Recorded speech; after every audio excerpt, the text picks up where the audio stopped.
যার গলা দিয়ে ঝরছে রক্ত। সে খটখট শব্দে মাস্টারের দিকে ছুটে আসছে দ্রুত গতিতে। মাত্র কয়েক সেকেন্ডের মধ্যে ওনাকে ধাক্কা দিবেন, এই যখন অবস্থা। ফ্রাইডে ফ্যান্টমে আজকের গল্প গলা কাটা ঘোড়া। অনেককাল আগের কথা। তখন কোদলা গ্রামের ঠাকুরদাস মাস্টার ছিলেন কোদলা মাধ্যমিক বিদ্যালয়ের একজন শিক্ষক।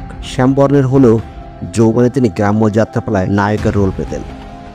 যাই হোক, একদিন শ্রাদ্ধের নেমন্তন্ন রক্ষা করার জন্য তিনি পার্শ্ববর্তী বনগ্রামে রওনা দিলেন। তখনকার দিনে গ্রাম্য রাস্তায় 2 থেকে 10 মাইল পথ মানুষ হর হামেশাই হেঁটে হেঁটে যাতায়াত করত, কারণ যোগাযোগের তেমন কোনো যানবাহন গ্রাম্য এলাকায় ছিল না।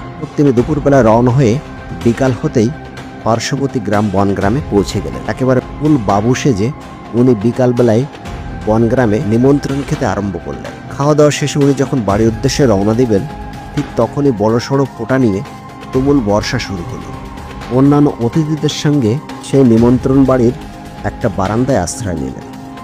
দীর্ঘক্ষণ বৃষ্টির পর রাত 8:30টার দিকে বৃষ্টির ফোঁটা ছোট হয়ে গুড়ি গুড়ি বৃষ্টি চলতে লাগলো। বৃষ্টি থামার নামগন্ধ না দেখতে পেয়ে ঠাকুরদাস মাস্টার বাধ্য হয়ে একটা বড় কচু পাতা মাথায় দিয়ে অন্ধকারে রাতে একাকী বাড়ির দিকে রওনা দিলেন।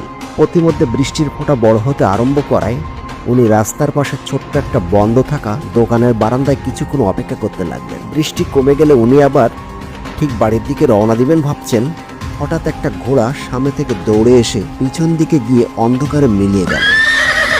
মুহূর্তের মধ্যে ওনার হার্টবিট কয়েক গুণ বেড়ে গেল।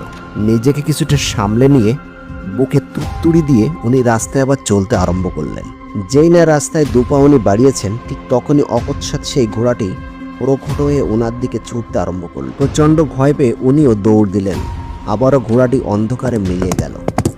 এই ভয়াল নির্জন আর নিস্তব্ধ রাতে এসব ঘটনাকে নিছক মনের ভ্রম ভেবে নিজেকে তিনি সান্ত্বনা দিয়ে আবারও স্বাভাবিক হওয়ার চেষ্টা করে পথ চলা বহাল রাখলেন। বৃষ্টিময় অন্ধকার নির্জন পথ, তার উপর আবার রাস্তার চারিপাশে গাছপালা আর ঝোপঝাড়ে পূর্ণ।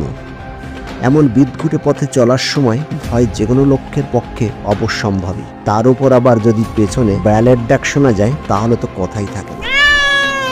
বিড়ালের ডাক শুনে উনি এতটাই ঘাবড়ে গিয়েছিলেন যে পেছনে ফিরে দেখবেন সে সাহস তার ছিল না। উনি একটু জোরে জোরে হাঁটতে লাগলেন, কিন্তু বিড়ালটিও মিউ মিউ করতে করতে ওনার পেছন দিয়ে ডাকতে ডাকতে এগোতে লাগলো। বৃষ্টি ভেজা সেই নির্জনে ওনার চোখ যেন ভয়ে একেবারে ছানা বড়া হয়ে যাচ্ছিল। বিড়ালটি কোনো মতেই ওনার পিছু ছাড়ছিল না। চলার এক পর্যায়ে উনি যা হবার তাই হোক, এই ভেবে নিজের মনকে সান্ত্বনা দিয়ে পেছন ফিরে দাঁড়ালেন এবং যা দেখলেন তাতে তার শীত দাঁড়াবে একরকম ঠান্ডার মধ্যেও ঘাম বেরোতে শুরু করলো। ভয়ঙ্কর একটা বড়সড় কালো বিড়াল। অন্ধকারও তার চোখ লাইটের মতো জলজল করছে।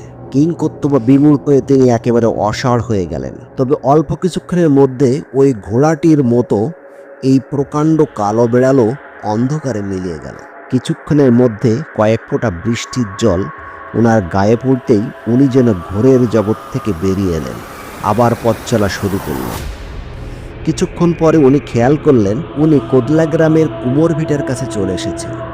প্রসঙ্গক্রমে বলে রাখা ভালো, এই কুমোর ভিটা ঘন গাছপালায় পরিপূর্ণ এমন একটা ভয়ঙ্কর জায়গা, যার পাশ দিয়ে রাতে তো দূরের কথা, একাকী কোনো ব্যক্তি দিনের বেলায় যেতে ভয় পায়। অসংখ্য লোক এই জায়গায় ভয় পেয়েছে, যার কারণে কুমোর ভিটার নাম শুনলেই পরিচিত যে কারোরই গায়ে কাঁটা দিয়ে ওঠে। যাই হোক, কুমোর ভিটার পাশ দিয়ে রাস্তা বেয়ে যাওয়ার সময় ওনার গা হঠাৎ ভারী হয়ে উঠল।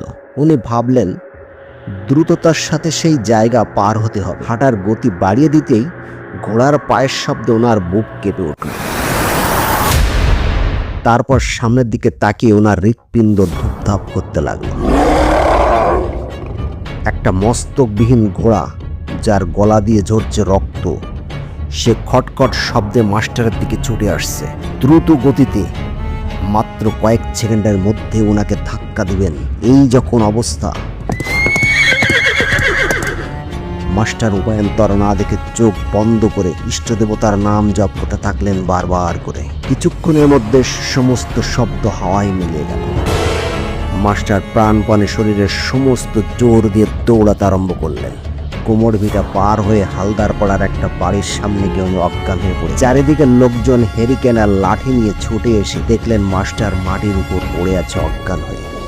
মাস্টারকে ধরাধরি করে উঠিয়ে বাড়ির দিকে নিয়ে গেল এবং সেখানে গিয়ে জলের ছিটা দিয়ে ওনাকে সুস্থ করলেন। তারপর ওনার কাছ থেকে সমস্ত কথা শোনার পর সেই গ্রামের লোকজনই সাথে থেকে ওনাকে সেদিন বাড়ি পৌঁছে দিয়ে এসেছে। ওনার ভাষায় বলতে গেলে কুমোর ভিটের নাম শুনতেই ওনার বুকের ভিতর যেন হঠাৎ করে দপ করে জ্বলে ওঠে।